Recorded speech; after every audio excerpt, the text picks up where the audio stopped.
वो कभी नकल की बात करता है, कभी कुछ बोलता है, जो दिन-रात जो है सुबह-शाम झूठ की घूंटी पी रहा है, उसको सत्य का बोध कहाँ से होगा? लोग समझता है, कौन काम की बात करता है? तो हमारे नेता दिन-रात काम की बात करते, काम में विश्वास करते। कि बिहार के युवाओं की लगातार मांग थी कि बिहार में डोमिसाइल नीति लागू होना चाहिए। इसी कड़ी में मुख्यमंत्री नीतीश कुमार ने कल यानी कि 4 अगस्त को बड़ा फैसला लिया और डोमिसाइल नीति लागू कर दिया। वहीं आज 5 अगस्त को जो 36 एजेंडों पर मुहर लगी है उसमें डोमिसाइल नीति भी शामिल है। इसको लेकर नेता प्रतिपक्ष तेजस्वी यादव ने नीतीश सरकार पर फिर से नकलची सरकार का आरोप लगाया। इसके साथ ही आज एनडीए की बड़ी बैठक है दिल्ली में। प्रधानमंत्री नरेंद्र मोदी भी शामिल होंगे और कहा जा रहा है कि आज कोई बड़ी घोषणा हो सकती है। ये सब सवाल हमने उमेश कुशवाहा से पूछा, क्या कुछ कहते नजर आ रहे हैं इन सब बातों पर। पहले आप उनके बयानों को सुनिए। नहीं, अभी तो एजेंडा मैंने देखा है कि जो भी हर दिन हमारे नेता तो काम में विश्वास करते हैं, काम करते रहते हैं और सब लोग जो हमारे नेता ने जो ऐतिहासिक निर्णय लिए ही होंगे। अभी जो कैबिनेट हुआ है, तो हम उसको देखेंगे तब उस पर कोई टिप्पणी नहीं और कोई प्रश्न है तो उस पर बोल दीजिए।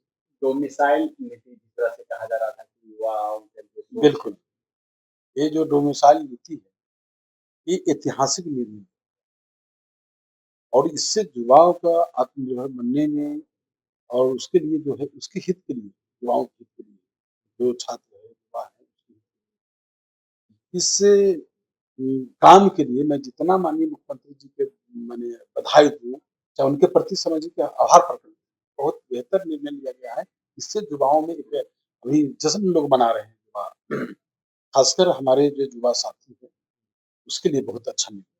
कॉपी किया गया है, ट्विटर है सरकार, तमाम जो आरोप लगा रहे हैं कि मगर की तरफ से कि बैटिंग के लिए हम लोग तैयार कर रहे हैं और मानसिक जो है देख लीजिए तेजस्वी यादव जो खुद को 9वां पास है, 9वां फेल है और वो कभी नकल की बात करता है, कभी कुछ बोलता है, जो दिन-रात जो है सुबह-शाम झूठ की घूंटी पी रहा है, उसको सत्य का बोध कहाँ से होगा? नहीं, वो आप समझिए ना, वो नकल को ही ना एजेंडा कर रहे हैं कि एजेंडे पर ही चर्चा कर रहे हैं। जो नकल की बात कर रहे हैं, तो 9वीं फेल व्यक्ति से कोई नकल लेगा? जिस आदमी के बारे में बोल रहे हैं, देश की सबसे बड़ी माने दुनिया की सबसे बड़ी शक्ति जो अमेरिका है, वो भी हमारे नेता के विजन को सराहा है और हमारे नेता की योजनाओं को अन्य प्रदेश देश जो है लागू किया। फिर भी कहीं अन्य प्रदेश स्टेट जो है हमारे नेता की योजना को लागू करता है, तो हमारे नेता की योजना का अनुकरण कर रहा है।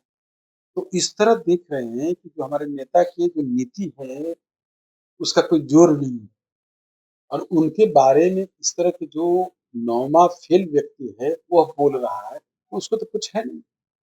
जो लोग अपने परिवार में ही सिमट कर रह गया है, जो परिवार से अलग सोचा ही नहीं है।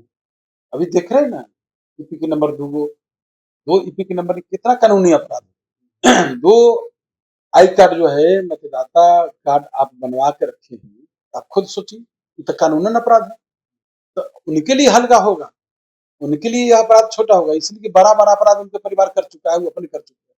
तो उनके लिए छोटा होगा। जिस परिवार में माने भ्रष्टाचारी परिवार के लिए बहुत छोटा हो सकता है ये चीज़। लेकिन ये तो सोचिए ना कि कितना अपराध है।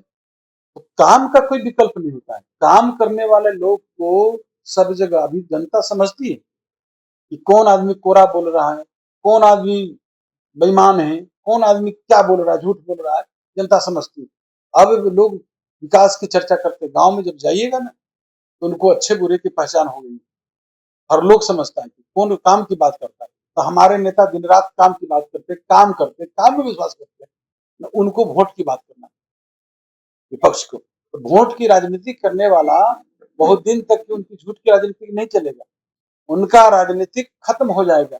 अस्थायी रूप से 2025 में विधानसभा चुनाव में विपक्ष जो है तेजस्वी को घर लोग बिठा दें। आरजेडी वाले कह रहे हैं कि देखिएगा माई बहन मान योजना जो हमने जो अरे लागू करने अगला की तो बात की है, छोड़िए वो ना, भी जो है एजेंडा में शामिल कर लेंगे। मैंने तो कहा ना कि हमारे नेता तो दिन-रात घोषणा कर रहे हैं, दिन-रात काम कर रहे हैं। हमारे नेता तो दिन-रात माने कह रहे हैं कि साल के 365 दिन नहीं, पल-पल हमारे नेता बिहार के एक-एक परिवार खुशहाल कैसे हो, उनको तरक्की कैसे हो, उनका शैक्षणिक आर्थिक उत्थान कैसे हो, उस पर हमारे नेता काम करें। जिनको इस सब चीज़ से मतलब नहीं है, जो परिवार हमेशा भ्रष्टाचार परिवार में लगा हुआ है, जो जो काम से कोई वास्ता नहीं है, जिसको वोट की राजनीति करता है, तो इसी तरह भरमाना चाहेगा, इसी तरह भटकाना चाहेगा।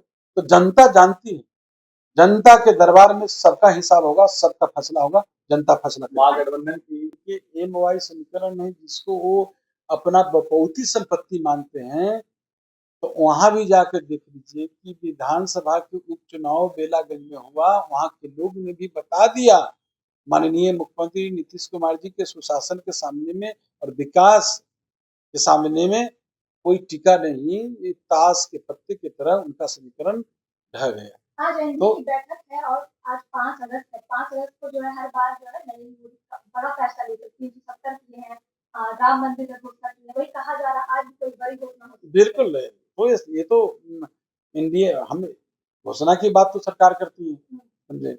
हम तो इतना ही कहेंगे कि एनडीए में बहुत अच्छा मानी ये पहल है और अभी जो सिंदूर ऑपरेशन हुआ तो वो उसकी सफलता हुई, उसके लिए उनके प्रति मैं प्रधानमंत्री जी और सेना के प्रति मैं उनको मैंने जितना कृतज्ञता मैंने क्या कहते हैं उसको मैंने उनको सैल्यूट करते हैं, सलाम करते हैं कि बहुत बेहतर काम उन्होंने ऑपरेशन किया और जो अभी बैठक चल रही है, तो बैठक में सब लोग का एनडीए घटक रहे बड़ी। सुना आपने उमेश कुशवाहा ने क्या कुछ कहा। वो तमाम मुद्दों पर अपनी बातों को रखते हुए नजर आए। इसके साथ ही वो नेता प्रतिपक्ष तेजस्वी यादव पर बड़ा हमला करते हुए कहा कि जो राजनीतिक जो नेता है वो जो काम नहीं करते हैं, सिर्फ वोट मांगते हैं, वो ज़्यादा दिन नहीं टिक पाएंगे। तेजस्वी यादव जो है वो अब उनकी राजनीति विधानसभा में ही खत्म हो जाएगी। चुनाव खत्म होते होते वो घर पे बैठ जाएंगे। इसके साथ ही वो कहा कि जो 9वीं फेल है उसका क्या ही लोग कॉपी करेंगे। इसके साथ ही उन्होंने ये भी कहा कि प्रधानमंत्री नरेंद्र मोदी लगातार जो हैं कहीं ना कहीं जो है घोषणाएं करते हैं, कुछ ऐसा हो भी सकता है। बहरहाल आपकी इस खबर पर क्या राय है हमें कमेंट करके जरूर बताएं। वीडियो को लाइक करें, चैनल को सब्सक्राइब करें। कैमरामैन डब्लू के साथ मैं आभास राजपूत, पटना।